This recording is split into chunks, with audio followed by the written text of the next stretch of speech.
கடந்த 10 ஆண்டுகளில் தொலைக்காட்சி, இணையதள விளம்பரங்களுக்காக மோடி அரசு 3641 கோடி ரூபாய் செலவழித்திருப்பது ஆர்டிஐ மூலம் அம்பலமாகியுள்ளது. இதுகுறித்து அஜய் பாசுதேவ் என்பவர் ஆர்டிஐ மூலம் தகவல் பெற்றுள்ளார். கடந்த 10 ஆண்டுகளில் தொலைக்காட்சி, ரேடியோ, இணையதளம், SMS மூலமாக விளம்பரங்கள் கொடுக்க ஒன்றிய அரசு பயன்படுத்திய நிதி குறித்து அவர் கேள்வி எழுப்பியிருந்தார். அதற்கு தகவல் மற்றும் ஒலிபரப்பு அமைச்சகம் பதிலளித்துள்ளது.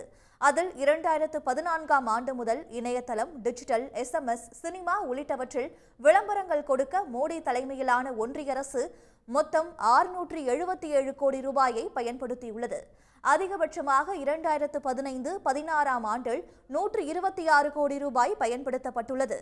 ரேடியோ, தொலைக்காட்சி உள்ளிட்டவற்றில் விளம்பரம் கொடுக்க 2973 கோடி ரூபாயை ஒன்றிய அரசு பயன்படுத்தியுள்ளது.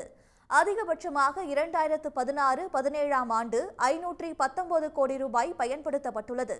அதே சமயம் செய்தித்தாள், இதழ் உள்ளிட்டவற்றிலும் போஸ்டர், பேனர், ரயில்வே டிக்கெட் உள்ளிட்டவை மூலம் விளம்பரம் செய்தது தொடர்பான நிதி விவரங்கள் வெளியிடப்படவில்லை.